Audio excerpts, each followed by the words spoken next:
Radio Publique Africaine.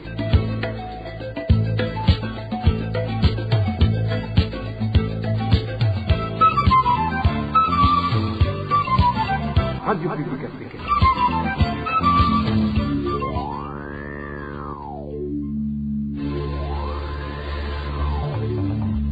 C'est le moment de suivre le journal parlé en français. À la présentation, Émile Nibasumbo. Dimanche 2 octobre 2022, bienvenue dans l'édition de ce soir. Une attaque à la machette fait 2 blessés à Wururi, 2 suspects ont été arrêtés. Et la propagande du parti au pouvoir perturbe les activités dans certaines écoles de Makamba. L'un des parents va nous faire part de son indignation au cours du journal. Et l'épidémie d'Ebola signalée dans le district de Mubende en Ouganda constitue une menace pour les régions environnantes, y compris le camp des réfugiés de Nakivale. Nous entendrons un épidémiologiste à la fin du journal. Voilà pour le sommaire. Le développement, c'est tout de suite. Une attaque à la machette a occasionné 2 blessés hier sur la colline Muninya, zone Muzenga de la commune Rutovu. Nous sommes dans la province Bururi. Les auteurs de l'attaque ont également volé un téléphone et de l'argent, selon les témoins qui indiquent que 3 parmi les suspects sont dans les mains de la police. Le point avec Onésime Dushimagize. Jean-Claude Ruvuzo et Eddie Habimana sont les 2 jeunes frères, fils de Damien Ruvuzo, qui ont été blessés à coups de machette ce samedi lors d'une attaque perpétrée à leur endroit sur la colline Muninya en commune Rutovu. L'attaque a été commise par un groupe de gens d'une même famille, dont un certain Erogene Hunze, Kevin Bigabo, le prénommé Igor, tous fils d'un certain Zakarin Zakaha, leur mère et leur domestique, témoigne un des habitants de cette colline. Il était aux environs de 6 heures du matin lorsque les 2 jeunes gens apportaient de l'argent pour payer les ouvriers qui fabriquaient le charbon. Ils sont tombés dans une embuscade des agresseurs qui s'étaient cachés dans un buisson. Ils étaient une dizaine de personnes, à savoir 4 jeunes gens et leur mère, leurs domestiques et d'autres que j'ignore. Ils étaient autour de 10 personnes et s'étaient cachés dans un buisson. Dès leur arrivée à cet endroit, ils leur ont sauté dessus et ils ont commencé à leur infliger des coups de machette. L'un a été gravement blessé au niveau de la tête, tandis que l'autre a été blessé sur les bras en essayant de se défendre. Ces agresseurs étaient aussi munis de gredins. Eddie Habimana a été grièvement blessé au niveau de la tête et il a été transféré à Bujumbura.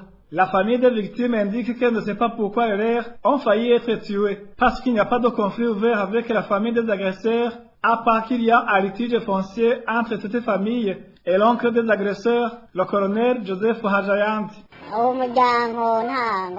Il n'y a pas de conflit qui nous opposait avec cette famille, à part des litiges fonciers qui nous opposent avec l'oncle de ces garçons qui ont commis ce forfait, et le procès se trouve déjà dans la Cour suprême. C'est un domaine acquis et non pas hérité. Je pense que c'est un crime isolé mais prémédité, parce que des gens ne peuvent pas se lever tôt le matin pour aller blesser des personnes à coups de machette alors qu'il y a la justice. Certains sont au cachot et d'autres ont fui. Nous attendons l'issue des enquêtes policières pour savoir s'ils ont été envoyés par celui avec qui nous avons une affaire judiciaire ou s'ils l'ont fait de leur propre volonté.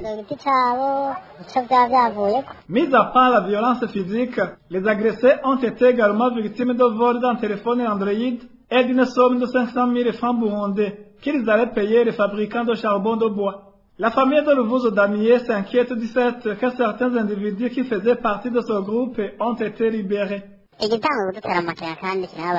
Ce qui commence à nous inquiéter et qui est attristant dans ce dossier, c'est que ceux qui ont planifié et exécuté ce crime ignoble commencent à être relâchés sans attendre la fin des enquêtes. Ici, il faut souligner que les mamans de ces garçons qui ont blessé ces gens à coups de machette étaient sur les lieux lors de l'incident. Qu'est-ce qui pourrait expliquer leur présence dans cet endroit? Cela est vraiment inquiétant. La famille de Ruvuzo Damier s'inquiète également de l'incarcération de Ruvuzo Jean-Claude, la victime. Ils craignent d'une main invisible derrière ce dossier pour fausser les enquêtes. Il y a des grognes au sein de la population de la province Kirundo, surtout celles qui n'adhèrent pas au parti au pouvoir suite à la collecte forcée des vivres et de l'argent. Les collecteurs expliquent que c'est pour soutenir les œuvres du président de la République. Certains habitants de Kirundo pensent que cette contribution forcée profiterait aux Imbonerakure du CNDD-FDD. Le point avec Elvis Nyomongere. Ces grognes et lamentation de la population de la province Kirundo résultent de la contribution forcée à côté de 1000 francs burundais, soi-disant pour soutenir les additions du chef de l'État. À défaut de cette somme, l'on est contraint de contribuer à nature 2 kilos de haricots. La contribution collectée hier par la ministre Imbonerakure était malheureusement en train d'être consommée par cette jeunesse affiliée au parti CNDD-FDD ce dimanche. Raconte ce citoyen de Kirundo. Chaque ménage était contraint de payer 1000 francs, que tu sois membre ou pas du parti au pouvoir. C'est cela qui cause des lamentations de la population. Au cas contraire, il fallait donner 2 kilos de haricots et la consommation de cette contribution forcée s'est faite au bistrot chez Désiré, secrétaire provincial du parti CNDD-FDD. J'aurais même pu prendre des photos pour te le prouver, n'eût été la peur, parce que je me positionne dans les parages.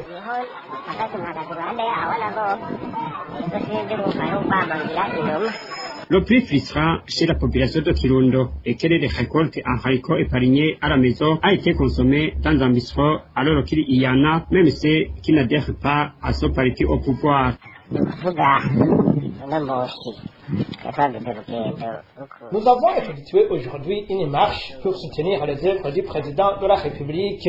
Ainsi, hier, on a dépêché des Imbonerakure pour sillonner les collines en collectant argent ou vivres. Ces vivres ont pourtant été acheminés au marché et l'argent qui en est issu est en train d'être consommé dans un bistrot du prénommé Désiré, le secrétaire provincial du parti CNDD-FDD. À ce sujet, la rédaction de la RPA n'a pas pu joindre les responsables du parti CNDD-FDD en province Kirundo, encore moins l'autorité provinciale. Je vous le disais dans les titres, les activités scolaires sont chaque fois perturbées dans la zone Mukungu en commune Nyanzalak de la province Makamba à cause des rencontres du parti CNDD-FDD. Les parents sont choqués par l'attitude des directeurs qui invitent ses élèves à répondre massivement à ces rassemblements du parti au pouvoir. Voici un parent de la zone Mukungu qui s'indigne. Dans la direction communale de l'éducation de Nyanzarake, il y a des activités des partis politiques qui s'y remarquent souvent dans différents établissements scolaires. Parfois, ces activités perturbent le fonctionnement et le programme des cours de ces écoles. L'exemple est le lycée technique de Nyanzarake. Les activités des partis politiques s'y font souvent et pire encore, ce sont les directeurs qui sensibilisent les élèves à y participer. Parfois, les doyens et les délégués de classe qui ne proviennent pas du parti CNDD-FDD sont refusés de diriger les élèves, même s'ils ont été votés par les mêmes élèves. Au lycée communal Nyanzarake et le lycée communal Mukungu aussi, les activités des partis politiques s'y observent et ça perturbe également les activités de ces écoles, car les activités se font les mercredis et les samedis. Nous l'avons vu nous-mêmes. Durant ces activités, les enseignants et les élèves sont invités à y participer. Parfois, ils sont menacés d'être punis en cas d'absence ou voire les faire échouer en classe pour les élèves qui ne répondent pas présents à ces activités politiques. Nous donnons l'exemple qui s'est produit au lycée technique Nyanzarake où le directeur de la dite lycée intimidait les élèves, les obligeant de participer dans ces activités politiques. Mais actuellement, il a été transféré ailleurs et on lui a confié un autre travail.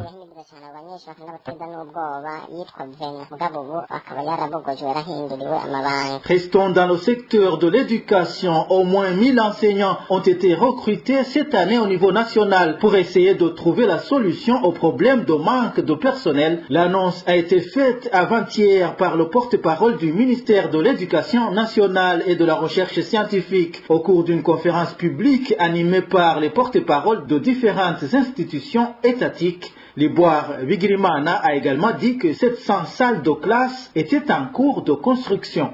murabizi yuko leta buri mwaka itanga. Vous savez que chaque année, le gouvernement donne un effectif d'enseignants qu'il désire recruter pour différentes écoles du pays. Ici, je vous rappelle qu'au mois d'août dernier, le ministère de l'Éducation, en collaboration avec celui de la fonction publique, ont pu donner un test pour le recrutement de 1000 enseignants. Ikibazo mu mice yose y'igihugu kugira ngo hashobore kuronswa akazi abarimu bangana igihumbi. Ubu rero turarindiriye yuko haboneka urutonde kugira ngo. Pour le moment, nous attendons la liste afin que ceux qui ont été retenus soient affectés et commencer les activités. Il y a également la création des salles de classe. Jusqu'à l'heure où je vous parle, je tiens à vous informer qu'il y a 700 salles de classe qui sont en cours de construction et d'autres en cours de réhabilitation. Ceci, c'est pour vous faire comprendre que l'État continue à tout faire dans le but de remédier peu à peu au manque de salles de classe. Concernant la somme de 900 francs débloquée pour les besoins de chaque élève dans les établissements à régime d'internat qualifiés d'insuffisante, le porte-parole du ministère de l'Éducation a expliqué que le gouvernement ne pouvait donner que ce qu'il avait. Il a cependant invité les directeurs d'école qui ont des propriétés de les exploiter utilement. La question qui concerne la somme de 900 francs octroyée aux élèves des écoles à régime d'internat, une somme jugée insuffisante, je vous dis que l'État, en tant que parent, nourrit les enfants en fonction des moyens à sa disposition. Nous avons beaucoup d'espoir car nous pensons que lorsque les travailleurs auront augmenté la production et de surcroît relevé la situation financière du pays, je pense que cela n'empêchera pas que le gouvernement prenne une partie pour nous appuyer.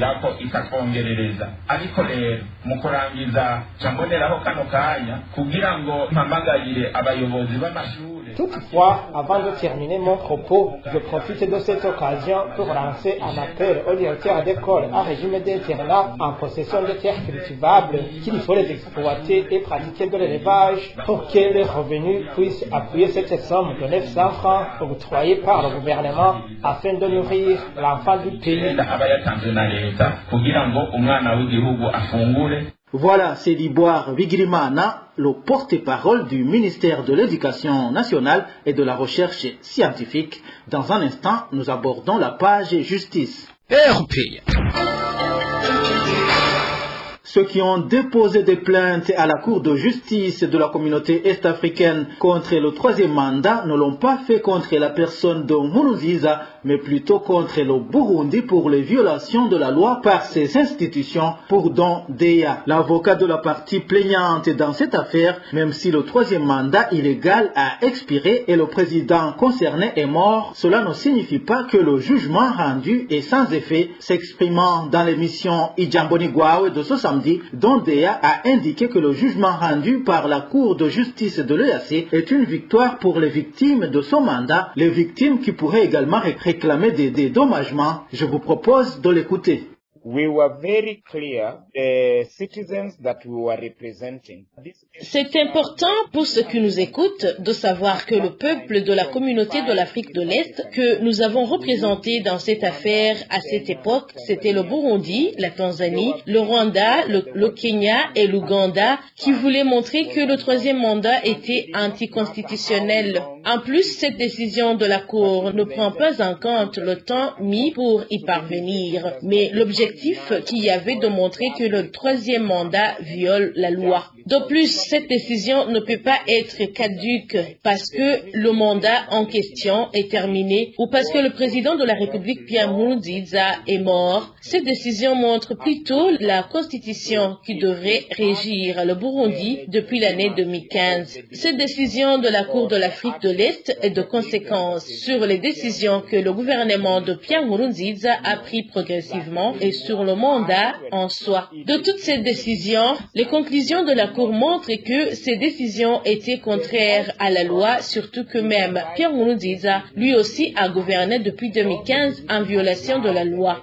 Toute personne a le droit de manifester en montrant qu'il accepte ou n'accepte pas une ou telle autre chose, inclus les Burundis. Le problème n'est également pas ici la loi applicable au Burundi, mais la manière dont le pouvoir de Nkurunziza a usé de la violation pour priver les Burundais de leurs droits et libertés. La liberté d'expression, la liberté de faire des réunions, la liberté de la presse et la liberté des organisations non gouvernementales et privées. Toutes ces décisions donc prises par Nkurunziza sont contraires à la loi. C'est-à-dire que ceux qui ont été privés de leurs droits incluent la radio publique africaine, RPA, ainsi que d'autres organisations non gouvernementales et privées ont le droit de saisir la justice, que ce soit nationale, de la communauté de l'Afrique de l'Est ou la justice internationale pour demander l'indemnisation sur les torts leur causés par ce gouvernement qui a violé la loi parce que la Cour de la communauté de l'Afrique de l'Est a clairement montré que ce pouvoir était contraire à la loi selon les règles régissant la communauté de l'Afrique de l'Est, la constitution qui était en vigueur au Burundi en cette époque et selon le prescrit des accords d'Arusha.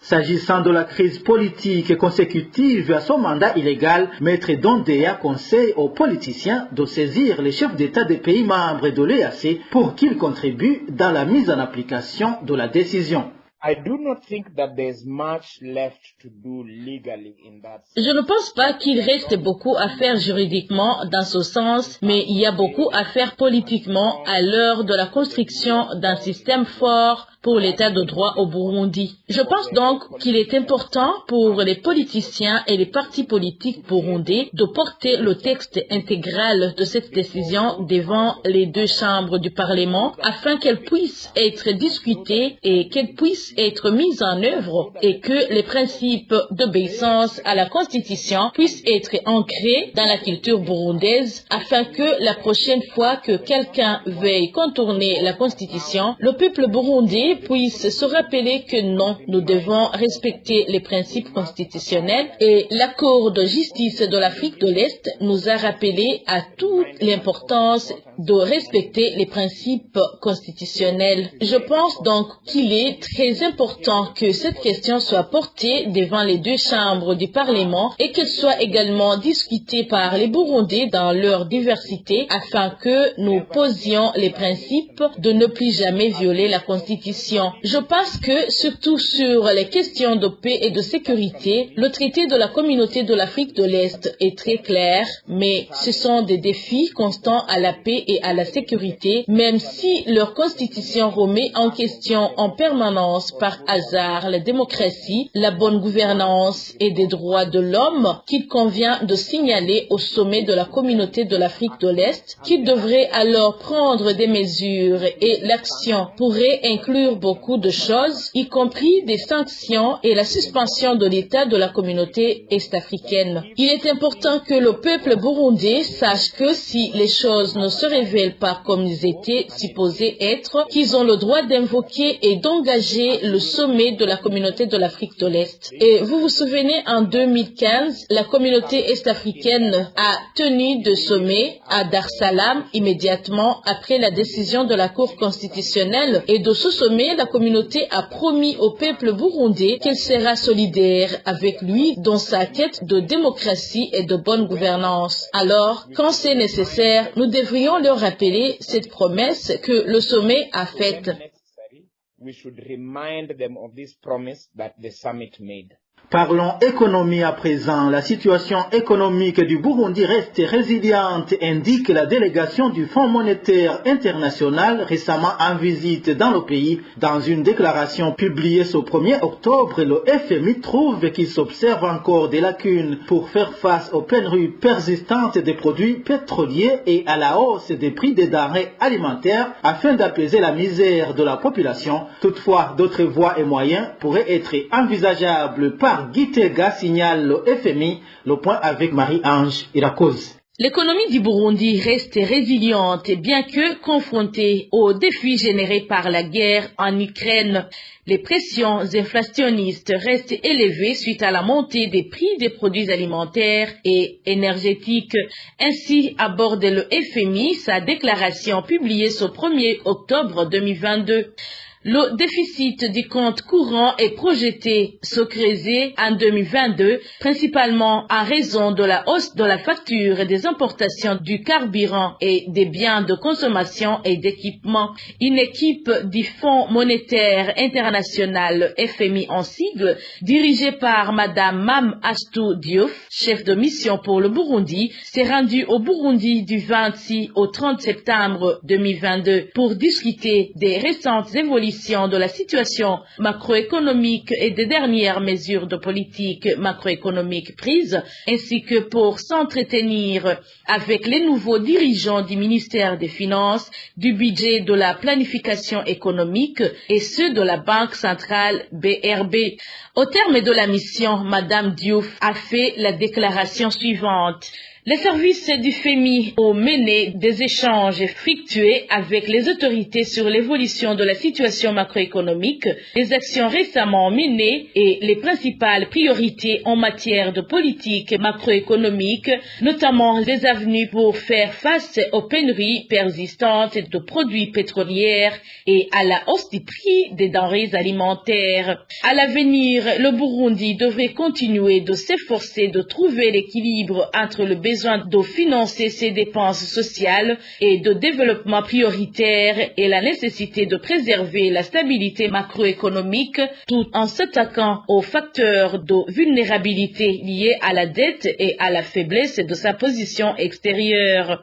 Une mise en œuvre accélérée des réformes visant à atténuer les obstacles à la croissance inclusive, notamment en améliorant la compétitivité et en renforçant davantage le cadre de gouvernance sera essentiel. Parlons santé pour clore cette édition. L'épidémie d'Ebola signalée dans le district de Mubende en Ouganda constitue une menace probable pour les régions environnantes. Propos de l'épidémiologiste comme Konakuze qui recommande à la population environnante, y compris les réfugiés de Nakivale, de prendre toutes les mesures de prévention nécessaires.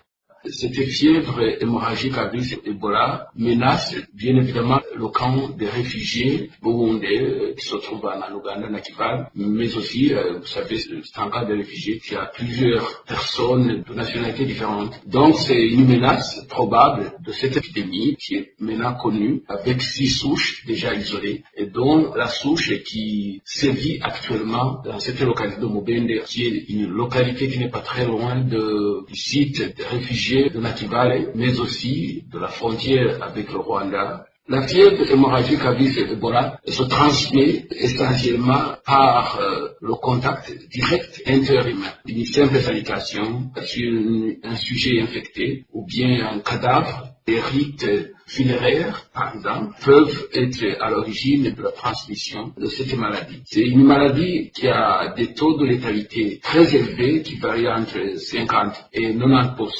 ce qui démontre bien que c'est une maladie très mortelle. Les signes cliniques donnent une incubation qui varie entre 2 et 21 jours sans symptômes. Quand les symptômes se manifestent, ils sont essentiellement dominés par une fièvre, de la fatigue, des douleurs musculaires, des céphalées, mal de gorge, à peu près comme une grippe ou le paludisme. Mais aussi, à la fin, il y a une diarrhée, il y a des éruptions cutanées, et plus tard, vous verrez des symptômes de suffisance rénale, hépatique, et des hémorragies internes et externes. Donc, il faut des ressources visant la prévention, comme les savons, de l'eau, partout pour se laver les mains, et aussi mobilisation sociale pour ne pas se saluer, et aussi garder la zone infectée sous surveillance pour que la population ne se déplace pas du point infecté vers un autre point non infecté pour éviter cette propagation de la maladie. Docteur Kome Konakuze exhorte également les autorités concernées à disponibiliser des moyens techniques et financiers dans l'objectif de surveiller et de limiter la propagation de cette épidémie.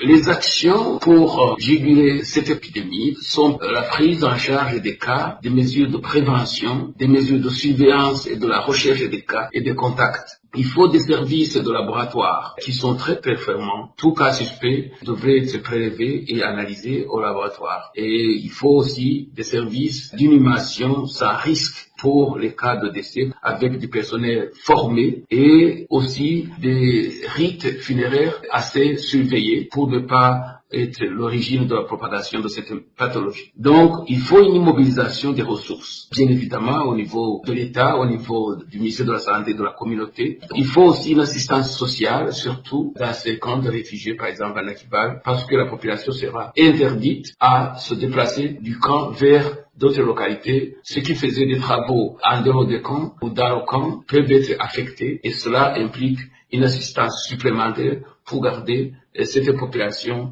dans un seul lieu. Voilà, c'est l'épidémiologiste comme Konakouzé. Et voilà, c'est par ici que nous mettons un point final au journal du 2 octobre 2022. Merci à vous tous qui nous avez suivis à la présentation. C'était Émile Nibasumba. Je vous souhaite de passer un bon week-end. Au revoir.